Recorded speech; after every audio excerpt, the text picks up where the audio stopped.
आपसे फिर से मिलके बहुत अच्छा लग रहा है कि आप फिर से इंटरव्यू दे रहे हैं मुझे। और पिछली बार जब हमने बात करी थी तो हमने अपने अ, शास्त्रों के बारे में, अपनी संस्कृति के बारे में, उसका इतिहास आपसे जाना था। तो आपने मुझे दो घटनाएं बताई थी जिसमें मेरा बहुत इंटरेस्ट है इस वक्त, कि जिन दो घटनाओं से हमारे अ, हमारी संस्कृति को के ऊपर एक असर हुआ, इन दो घटनाओं का। एक तो थी जो जब पुराणों का निर्माण हुआ, और दूसरी थी जब अंग्रेज हमारे देश में आए थे। तो मैंने आज उसके बारे में आपसे चर्चा करनी है। तो पहला तो ये कि ऐसा क्या हुआ था कि पुराणों की हमें ज़रूरत पड़ी कि 18 पुराण लिखे गए। को उसके लिए हमें थोड़ा पीछे जाना पड़ेगा। पुरानी हमारी संस्कृति वैदिक संस्कृति थी, लेकिन कुछ ऐसे घटनाक्रम रहे, विशेषकर बौद्ध धर्म के उदय और प्रभाव के कारण, बुद्ध के कारण नहीं, जो बाद में तथाकथित बौद्ध धर्म था, उसके कारण हमारी संस्कृति, जो सनातन संस्कृति थी, तो उसमें काफ़ी, उसको हम कह सकते हैं कि पराभव हुआ, हानि हुई।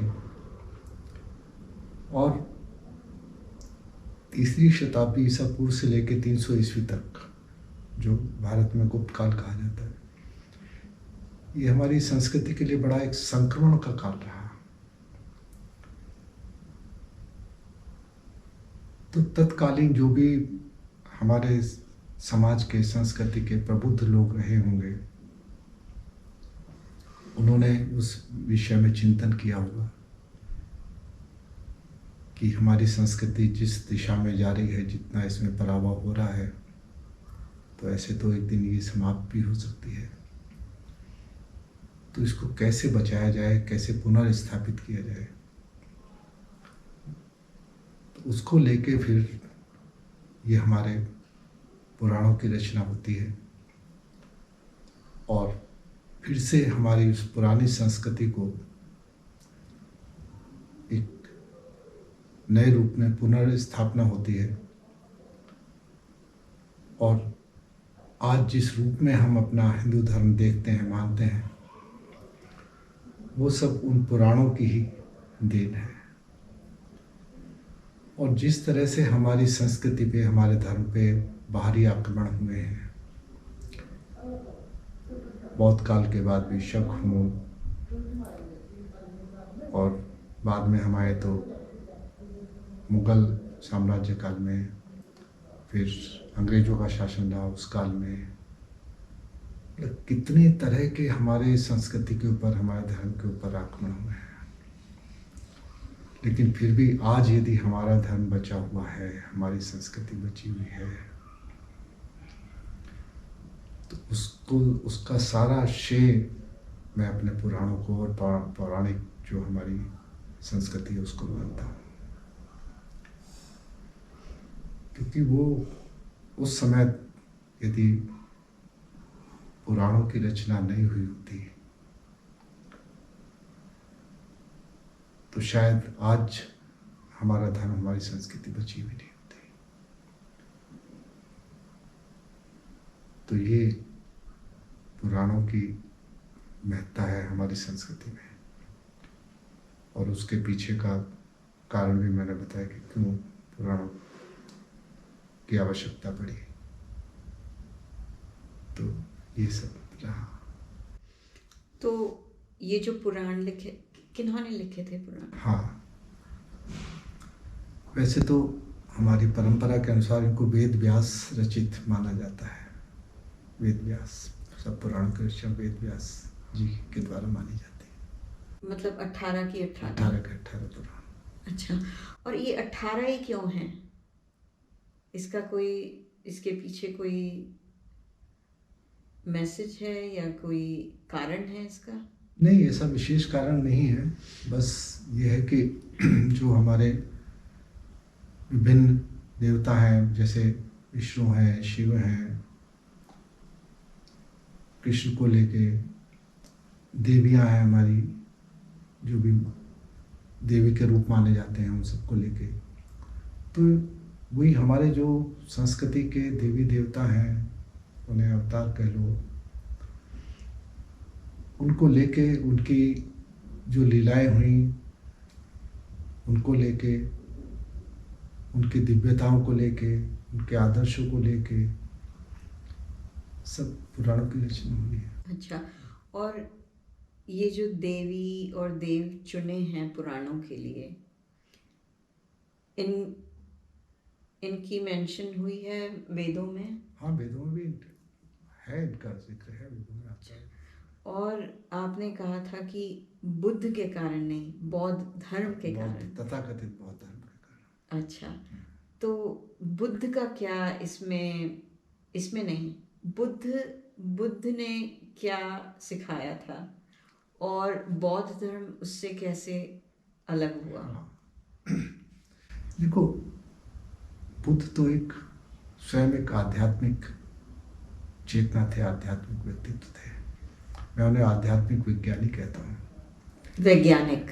हाँ, आध्यात्मिक वैज्ञानिक। आध्यात्मिक वैज्ञानिक। उन्होंने अपनी साधना पद्धति को बड़े एक सिस्टमेटिक वे में, वैज्ञानिक तरीके से उसको प्रस्तुत किया है, रखा है।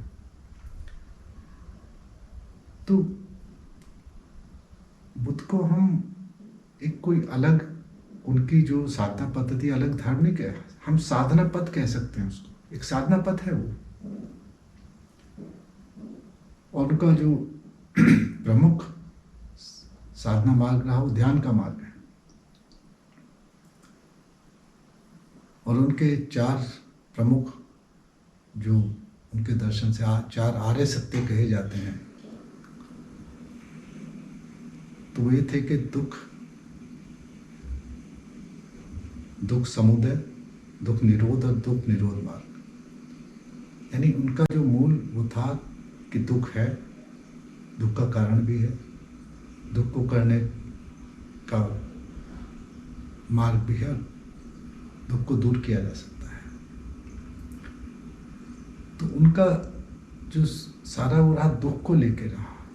अब जैसे उनकी कथा भी आती है कि कैसे वो एकदम से उनके अंदर परिवर्तन आया।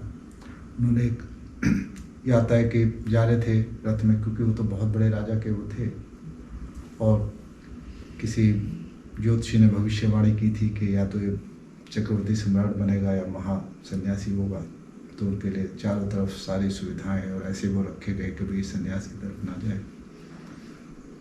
तो अपने रथ पे जा रहे थे, तो उन्होंने पहले किसी बूढ़े को जाते हुए देखा, उन्हें बड़ा चीज देखा नहीं था कभी।